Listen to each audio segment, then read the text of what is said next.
Hello guys, it's me, Greed here. Today, I want to talk about accessibility in Overwatch and why I think it's terrible. Not the kind of accessibility where if you're colorblind you can change the colors, but I mean the kind of accessibility where they make it so that a hero is easier to play for the worst players so they're able to be played in lower ranks. I think those are bad things to do for the game. So here's generally what I mean, right? You have a hero like, let's say Mercy, right? And we'll use today's version of Mercy because the argument gets a bit muddy once you start looking at older versions, right? Which is exactly my point. Look at modern day Mercy right now as a hero, right? She's not very good, she's kind of very easy to play, doesn't have a lot of carry potential, and so on, right? For what the character is. And then you look at a character like Tracer, right? What actually is the difference between Mercy and Tracer? Well, obviously they have substantially different jobs. The Mercy's job is infinitely easier. She is, generally speaking, made to be a pocket character. She's going to be standing in her back lane. She's going to be pocketing her hit scans. She's going to have a relatively simple job, right? So the Tracer's job to go and contest angles, duel people, get into the back lane, commit DPS passive procs, distract people, burn cooldown, so on, duel, stay alive on your own, right? It's a lot harder of a job, right? And I know this isn't currently true, but how is it in a game like Overwatch where you can have current Tracer and current Mercy in the same game? How can that game operate like that?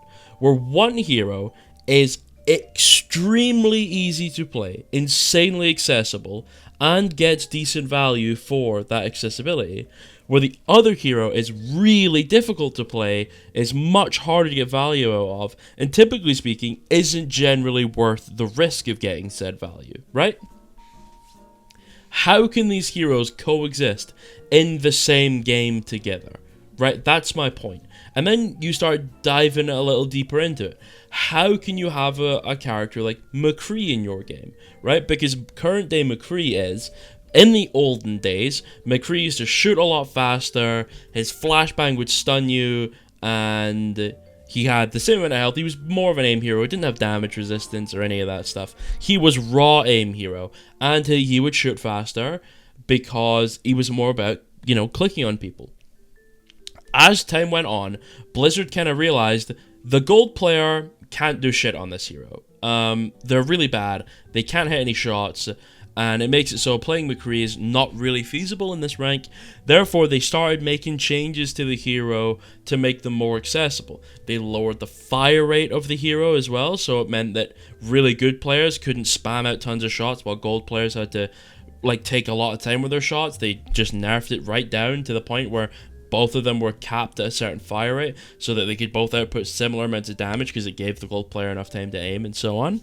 They made it so that he had substantially more health. Initially it was 225 in Overwatch 1 and now 275 in Overwatch 2, to the point where they had deliberately made him more of a brawly anti-dive hero instead of an aggressive aim hero, and that was specifically because his hitbox was bigger than a lot of other DPS heroes, meaning that gold players who, again, were bad at positioning meant they were getting poked out and chipped down a lot harder because they don't know where to stand on their hero, so that made McCree less effective. They also changed how his nade works because it meant that a lot of really, really high level players were getting a ton of value on the flash because they know how to use it. They know how to throw over shield to help the Reinhardt get shatter. They know how to the hitbox manipulation would work when you would flash someone, so they're able to pre-aim the headshot easier if they were at a weird angle and so on. The gold player couldn't do that, so they changed it to something that was easier to use, the magnetic grenade. And not only was it easier to use, it was in a lot of cases more effective because it output more damage, and then you wouldn't actually have to hit your shot anymore with the flash because you would just get the damage from from the flashbang itself. You need to shoot people after you flash them and so on. There are so many things about McCree, and I think McCree is the perfect example of this as a hero that has literally lost everything to accessibility. He's lost his range because it meant that really bad players didn't like getting sniped across the map by him, but then because obviously his range is nerfed, he has to be better at close range, so they buff all the close range aspects of him, and they just don't really know what they're doing with this hero. And this is my complaint with accessibility in this game. They deliberately removed essentially all the skill from McCree in compensation, or for the main goal of making it so a gold player could play the game on the hero, right? I don't think that's a good way to go about your competitive game. Imagine you go to Counter-Strike and you go, damn, silvers cannot control this AK recoil. We're going to change the AK recoil. That would destroy the game, right? The game is built on that design. And McCree's design was built on him being the cowboy character. He was the guy that did a lot of damage with his gun, shot really fast. He was the aim hero. He was about hitting shots. He is not about that anymore. He's basically just a tank character. Can't really do anything. The nade is cheesy. You flash fan all the time. There's really no point in hitting left clicks ever because they don't really do a lot of damage anymore. You need to hit 4 shots instead of 3 to the body now because of the health increase with Season 9. And then, obviously, the amount of healing makes it so that's harder, and the range, making it so he has to hit even more shots because he has so limited range. And that is the problem with accessibility. They forfeited all competitive design, they forfeited all of their competitive values purely for the idea that they thought there was a subcategory of player that were not able to access their hero purely through their own inability to get better at the game. And I don't think making your competitive game easier for everyone is a good way to balance it. If you have a hero that's too difficult to play for, let's say, the vast majority of the player base, let's say 99% of the player base just simply cannot play the hero, they are too hard, then in that area, I can see you making changes, but you would have to change the core fundamental design of the hero, not just change stats until you eventually got something that was more accessible. I don't think that's a good way to look at it. I think the best way to do it is, if your design is unplayable for people, your design is problematic, and you change the design. You don't meaninglessly spam stat changes until you eventually get to the point where the game is then playable for the silver player or the gold player or whatever. You know what I'm saying, right? And that's exactly what I got at the start of the video with Tracer and Mercy. How can these heroes coexist? Because let's say a Tracer and a Mercy player are playing the game very well, maybe near their skill ceiling or whatever, then how is it that you could ever have a hero like Tracer outputting how much value she's able to output and a Mercy, right? In a world where they were able to output value that was actually correct for their kit, Mercy would be able to do nothing in comparison to something like a Tracer.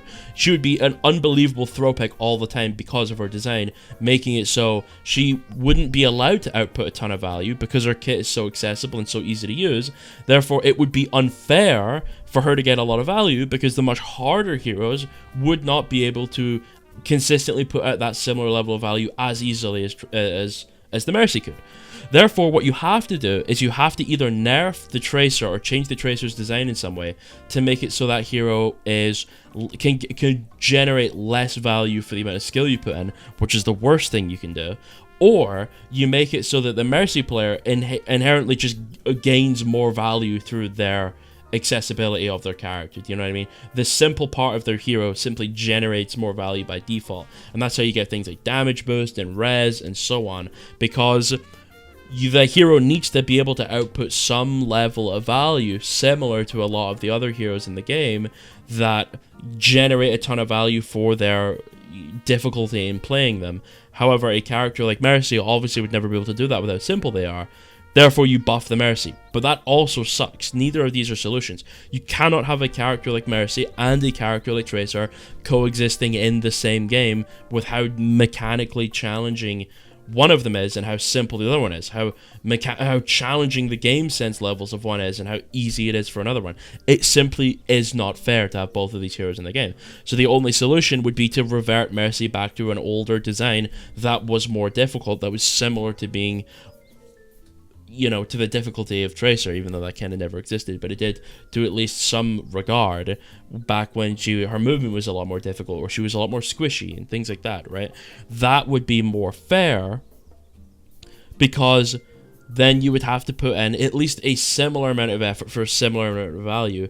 Unlike today, where you can just play the easy mode hero and generate the same amount of value as someone playing amazingly on Tracer, or amazingly on Soldier, or Ryan, or Winston, or Lucio, or Genji, or something like that, right? And those things are not fair together. You cannot have a very easy hero generating the same amount of value as a very hard hero. But that's what we have in Overwatch today. That's why Ashe dominates. That's why Sojourn dominates. That's why Widow dominates.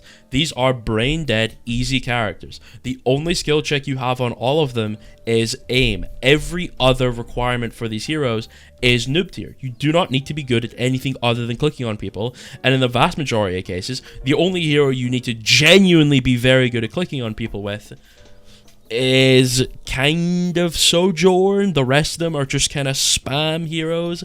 At least with Sojourn, there's some level of tracking in the left clicks to get people down low enough to hit them with the rail, but outside of that, the rest of the heroes are baby mode. Now, obviously, people are going to be mad at me. They're going to argue, no, on Widow, you need to have really good aim and so on. No, you don't. No, you do not. If that's what you think with Widowmaker, you're playing the hero wrong. Widowmaker is a hero that requires basically no skill in anything, because the fear of being one-shot is enough to generate enough space and value for your team to win, regardless of whether you're hitting shots or not. The actual problem is that you don't actually need to be able to hit your mechanical checks in order to get the value on Widowmaker. You simply get it for existing, because the risk of the value, or the risk of the Widowmaker getting that value from the one-shot is more dangerous than the one-shot itself, because if you were to challenge the Widow and she doesn't one-shot you, that means she didn't get any value. But if you don't challenge the Widow, that means that she gets her value inherently, because of the fact that she's naturally dominating the space because of the risk of the one-shot, right? She's able to control the map much better than any other hero in the game, and her actual mechanical requirement is relatively low, because all you have to do is hold an angle, wait for someone's strafing pattern to get rhythmic, and then shoot as they pass over your crosshair. It's very simple.